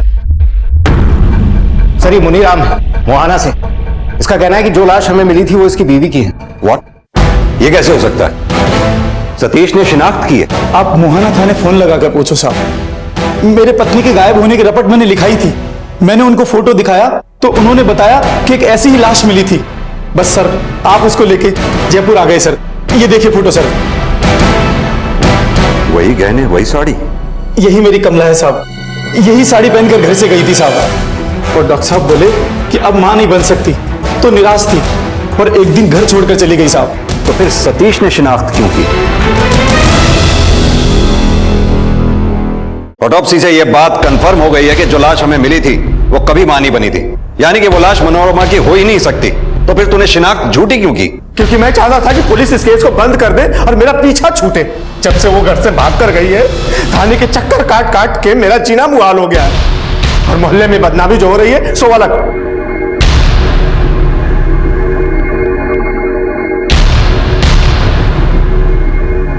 नानी, आप यहाँ?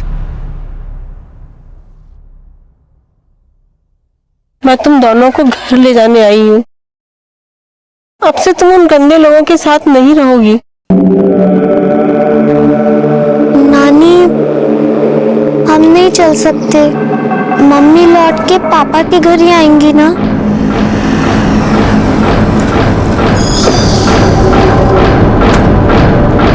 अच्छा हुआ आप हमें यहाँ मिल गई, हमें मीरा और माला की स्कूल टीचर ने यहाँ बुलाया। क्यों? आज बहुत अजीब बात हुई, इसलिए आप लोगों को बुलाना पड़ा। मीरा और माला को अक्सर बच्चे परेशान करते हैं और हम उन्हें रोकते हैं, लेकिन आज मीरा ने कहा कि उनकी माँ मरी नहीं है, जिंदा है, और वो सबको सबक सिखाने वापस आएगी। ऐसा ही इसने मुझे भी कहा था साहब। मीरा बेटा, आपने ऐसा क्यों कहा कि आपकी मम्मी वापस आने वाली है? क्योंकि वो मरी नहीं है, मैंने उनको टीवी पे देखा था। टीवी पर? कब? सर, मीरा की बात बिल्कुल सही थी, ये देखिए।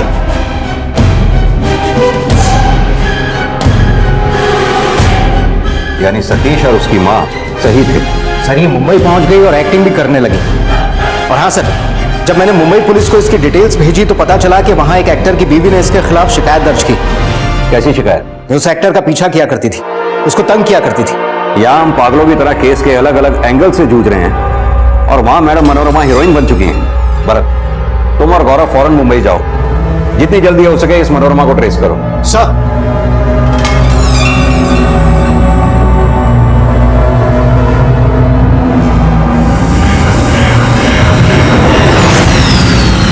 अरे भाई साहब ठीक है, आपको लगी तो नहीं ना बिल्कुल भी?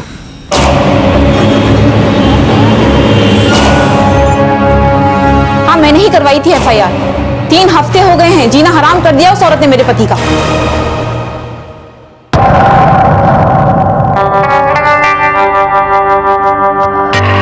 She is an obsessed fan, पागलों की तरह पीछा करती रहती है, शूटिंग पे, शॉपिंग मॉल में। अब तो हद हो गई है, घर के बाहर भी खड़ी रहने लगी है, बार बार मानव से मिलने की कोशिश करती रहती है। कहीं ऐसा तो नहीं इसका एक एंगल और है जिसके बारे में आपकी पत्नी नहीं जानती?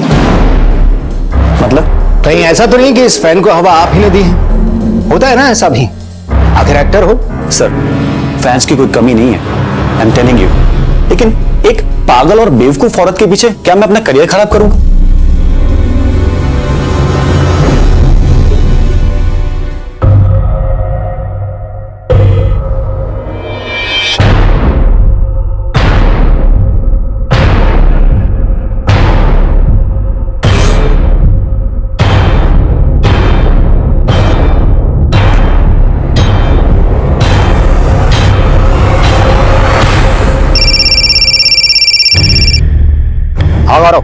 मनोरमा का घर चेक किया, वो यहाँ कई दिन से नहीं आई और नहीं उसके घर से हमें कुछ खास हाथ लगा है। मुझे एक और स्टोरी पता चली है मनोरमा के बारे में। मनोरमा और वो एक्टर मानव भी मिला करते हैं, ब्रेक में वैनिटी वैन में और आसपास की एक कॉफी शॉप में। असल जिंदगी में भी बहुत अच्छी एक्टिंग कर रहा है मानव।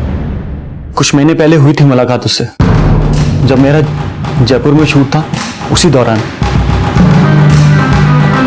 वो कहने लगी कि उसे एक्टर बनना है और मैंने भी डींगे हाँकते हुए उससे ये कह दिया कि आ जाओ मुंबई, इंडस्ट्री में मेरी जान पहचान है तो मैं रोल दिलवा दूंगा। लेकिन मुझे क्या पता था कि वो सचमुच मुंबई अटकेगी। वो मुझे कहने लगी कि रोल दिलवाने के लिए मुझे पैसे भी देगी और उसने मुझे ये कहा कि उसके बाद बहुत सारा पैसा है।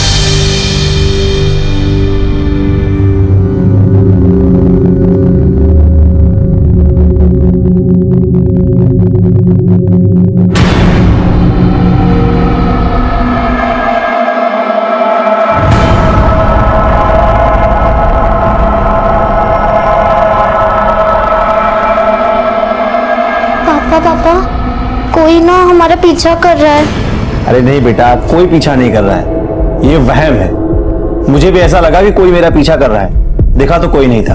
डरो मत। क्या ये दोनों 3 मार्च को आपके यहाँ गाड़ी किराए पे लेने के लिए आए थे? हाँ सर, आए थे और एक गाड़ी किराए पर ली थी। आपकी गाड़ी में GPS लगा हुआ है? हाँ सर, बिल्कुल। मुझे उस गाड़ी के पूरे सफर का ट्रैक रिकॉर्ड चाहिए। भरत ने कहा था कि मनोरमा के पास मुंबई में काफी पैसा है। दोनों नरपत और मनोरमा यहाँ से एक साथ निकले। हो सकता है ये फ्रॉड दोनों ने मिलकर किया हो। मनोरमा ने एक बैंक अकाउंट खोला, टीवी शो के पेमेंट का चेक और 30 लाख रुपए एक साथ जमा करा, लेकिन अगले ही दिन 2 लाख रुपए विड्रॉ कर ली और उसी दिन उसकी मानव से फोन पर 6-7 बार बात हुई। फिर दोनों गोरेगांव के एक रेस्टोरेंट में मिले शाम के 4 बजे। 4 बजे के बाद दोनों की फोन लोकेशन एक ही थी और ये उसी रेस्टोरेंट का बिल है। 2 लोगों के ड्रिंक्स और खाने का ऑर्डर था।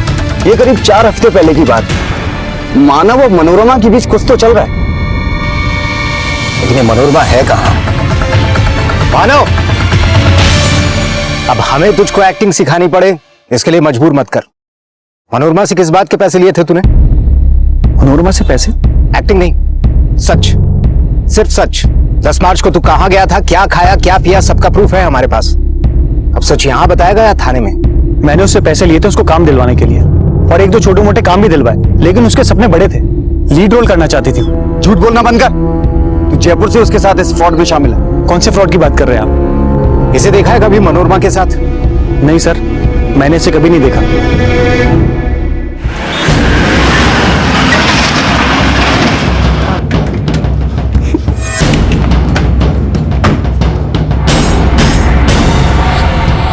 यही है वो गाड़ी जो नरपत ने रीजेंट कार वाले से किराए पे ली थी। नंबर भी वही है। ये आदमी यहाँ रुका हुआ? हाँ जी सर, रुका हुआ है। कौन सा नंबर कमरा में? ये 105 में रुके हुए हैं सर। इसकी डुप्लीकेट चाबी दो हमें।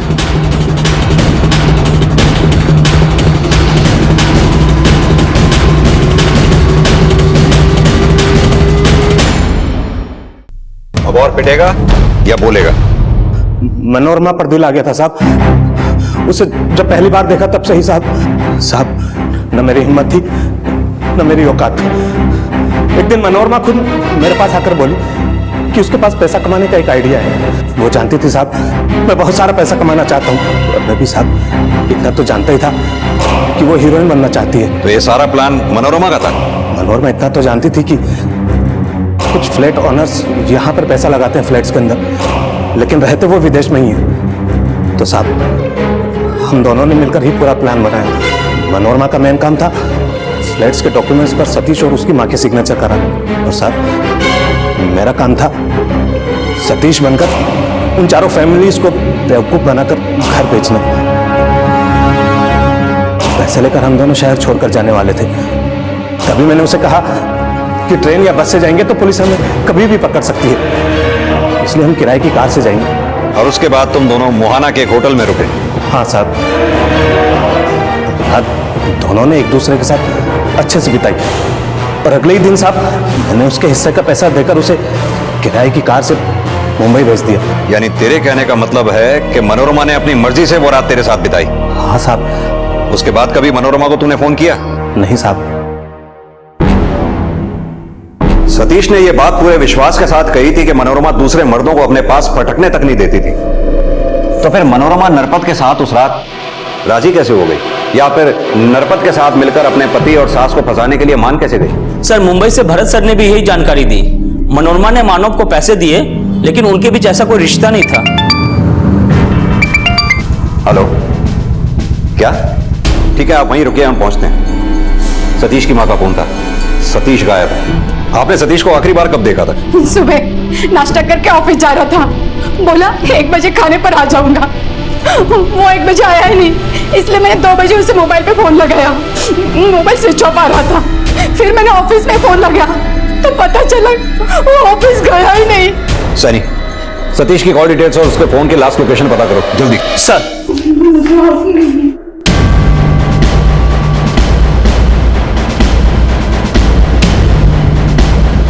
मनोरमा को जयपुर ट्रेन में चढ़ते हुए देखा गया है, लेकिन वो जयपुर लौटेगी क्यों? ये औरत कब क्या करती है, क्यों करती है, ये तो तभी समझ में आएगा जब एक बार वो हमारे हाथ लगेगी। क्या किसी पे शक है आपको? 2-4 दिन से सतीश का कोई पीछा कर रहा था, ऐसा उसको शक था साहब। सैनी, पता करो क्या किसी ने इनके घर के आसपास किसी अनजान आदमी को देखा है क्या? सर। मेरा बेटा। सर, ये इन्फॉर्मेशन तो पक्की है। मनोरमा जयपुर ट्रेन से निकली थी। मनोरमा के जयपुर आने की खबर और सतीश के लाश मिलने की खबर दोनों एक साथ ही आई हैं। और सर वो ऐसा क्यों करेगी? इतनी मुश्किल से तो यहां से भागी थी, वापस आई भी तो क्यों? अगर मनोरमा जयपुर में है तो इसने अपने बच्चों से या फिर अपने पति से कांटेक्ट करने की कोशिश जरूर की होगी। ये सतीश के कॉल रिकॉर्ड्स दोबारा से चेक करो। सर,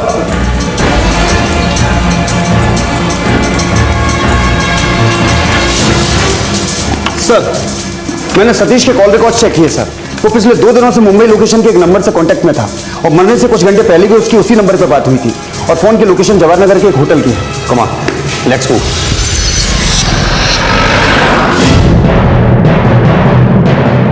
जरा चेक करके बताइए इस नंबर का गेस्ट कोई आपके यहाँ ठहरा हुआ? जी सर। जी सर, रूम नंबर 101।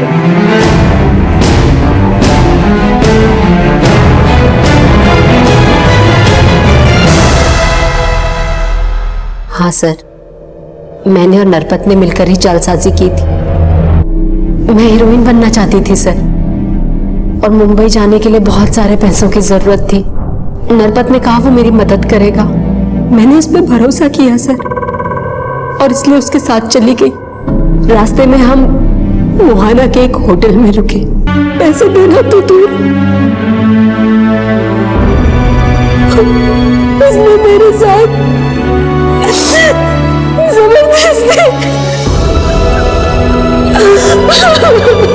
तुम्हारे साथ इतना सब कुछ हुआ तो फिर घर वापस क्यों नहीं गई तुम? किस मुंह से लौटती सर? माँ के पास भी नहीं जा सकती थी। नरपत चाहता था मैं उसके साथ रहूं, लेकिन मैं मौका पाते ही सारे पैसे लेकर मुंबई भाग गई सर। वहां कुछ दिन स्ट्रगल करने के बाद मुझे एक सीरियल में एक रोल भी मिल गया। तो फिर तुम अब जयपुर वापस क्यों आई? सर मैं अपनी बच्चियों के बिना नहीं रह सकती। मैंने सोचा मैं अपनी बच्चियों को अपने पास मुंबई ले आती हूँ, इसलिए जयपुर आई। यहाँ आकर मैंने सतीश को फोन किया। मैंने उसे कहा कि मैं उसे डिवोर्स दे दूंगी, उससे कोई पैसों की डिमांड भी नहीं करूंगी, बस वो मेरी बच्चियां मुझे दे दे। मुझे पता था सर, मेरी सास मेरे पति के लिए वैसे भी दूसरी बीवी ढूंढ रही थी, पर सतीश ने मना कर दिया। उसने मुझे धमकी दी कि मैं अपनी बेटियों के पास भी न दिखूं। उसने मुझे कहा चाहे कुछ भी हो जाए, वो मीरा और माला को मुझे नहीं देगा। इस बात में हमारा बहुत झगड़ा हुआ सर। और इसी झगड़े की वजह से तुमने सतीश का कत्ल कर दिया?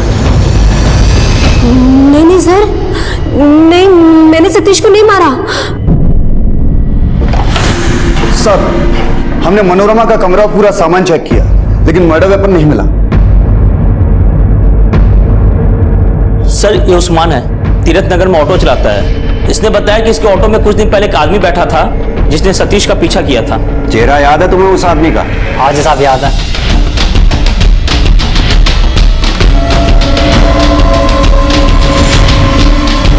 सर ये तो नागेंद्र है, जिसके साथ फ्लैट खरीदने में धोखाधड़ी हुई।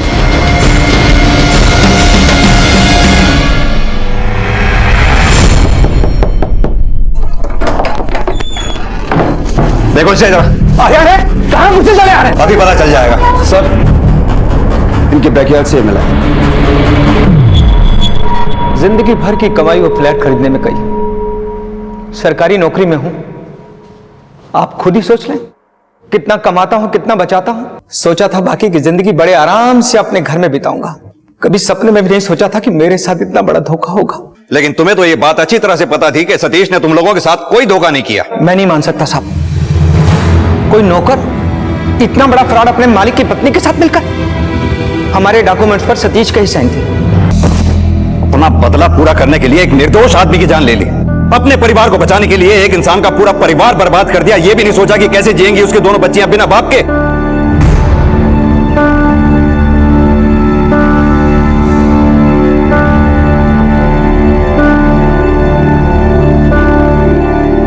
मनोरमा खूबसूरत थी, टैलेंट भी होगा उसमें।